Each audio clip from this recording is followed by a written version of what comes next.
Hello friends, welcome to my YouTube channel SK study words. कैसे हो आप लोग? आई होप आप लोग अच्छे होंगे। आज का हमारा टॉपिक है टाइफाइड। आज हम देखेंगे हिंदी और इंग्लिश दोनों लैंग्वेज में टाइफाइड होता क्या है। तो आइए हम स्टार्ट करते हैं। Typhoid is a bacterial infection that caused by the salmonella typhi. Typhoid एक जीवाणु संक्रमण है जो साल्मोनेला टाइफी के कारण होता है।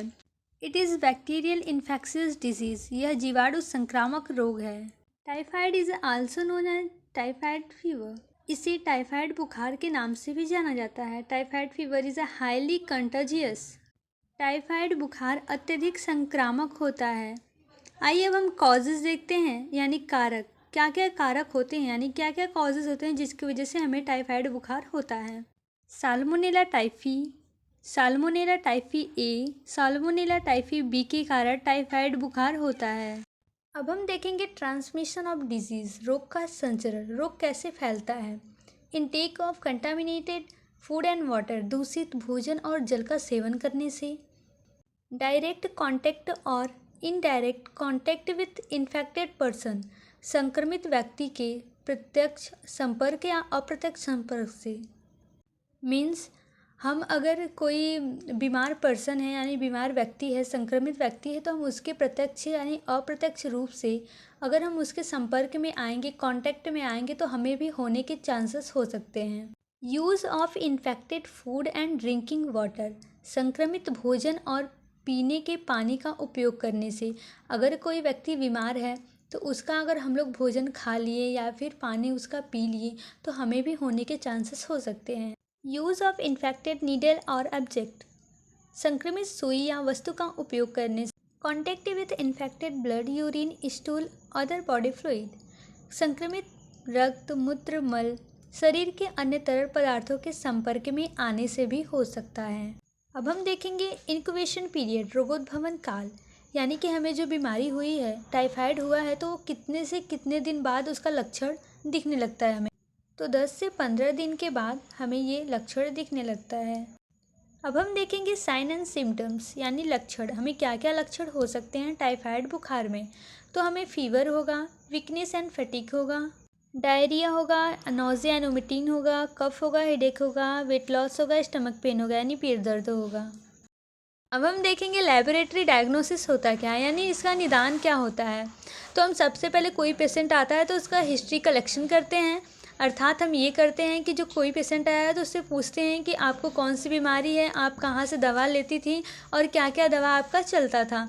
सेकेंड, हम फिजिकल एग्जामिनेशन करते हैं, यानी शरीर की उनकी जांच करते हैं। थर्ड, हम विडाल टेस्ट करते हैं। फोर्थ, हम ब्लड एग्जामिनेशन करते हैं, यानी खून का परीक्षण करते हैं। फिफ्थ, हम स्टूल एग्जामिनेशन यानी मल का परीक्षण करते हैं। अब हम देखेंगे प्रिवेंशन, यानी रोकथाम। हम इसे कैसे बच सकते हैं, यानी इसका बचाव क्या है। तो वॉश हैंड विथ सोप, साबुन से हाथ धोएं। Drinking of clean and pure water, स्वच्छ और शुद्ध जल पीना। Use of hot and fresh food, गर्म एवं ताज़ा भोजन का उपयोग करें। Maintain personal and environmental hygiene, व्यक्तिगत और पर्यावरणीय स्वच्छता बनाए रखें। कवर वाटर कंटेनर, पानी के कंटेनर को ढक दें, यानी ढक कर रखें। रेगुलर क्लीन वाटर टैंक, पानी की टंकी को नियमित साफ करें। अब हम देखेंगे ट्रीटमेंट यानी उपचार। तो हम यूज़ करते हैं एंटीबायोटिक्स ड्रग्स। एंटीबायोटिक्स ड्रग्स क्या होता है? ऐसे ड्रग्स जो कि माइक्रो ऑर्गेनिज्म को किल करने का काम करते हैं या फिर उनके ग्रोथ को रोक देते हैं, यानी इनहिबिट कर देते हैं। For example amoxicillin, amikacin, ampicillin, ciprofloxacin. Second, use करते हैं हम एंटीपायरेटिक्स ड्रग्स। ऐसे ड्रग जो कि बॉडी के टेम्परेचर को मेंटेन करते हैं। जैसे हम लोग को अगर बुखार हो जाएगा तो हम लोग का जो टेम्परेचर होता है बॉडी का वो बढ़ जाता है, तो उसी को कम करने के लिए हम एंटीपायरेटिक ड्रग यानी पैरासीटामॉल का यूज करते हैं। इसको हम PCM शॉर्ट फॉर्म में बोलते हैं। थर्ड है हमारा एंटी इमेटिक्स ड्रग। ऐसे ड्रग जो कि इमेटिक्स यानी उल्टी को रोकता है, यानी इनहिबिट करता है। For example domperidone. फोर्थ है हमारा complete bed rest is advise, पूर्ण विश्राम की सलाह दी जाती है। इसमें पेशेंट को पूर्ण विश्राम की सलाह दी जाती है।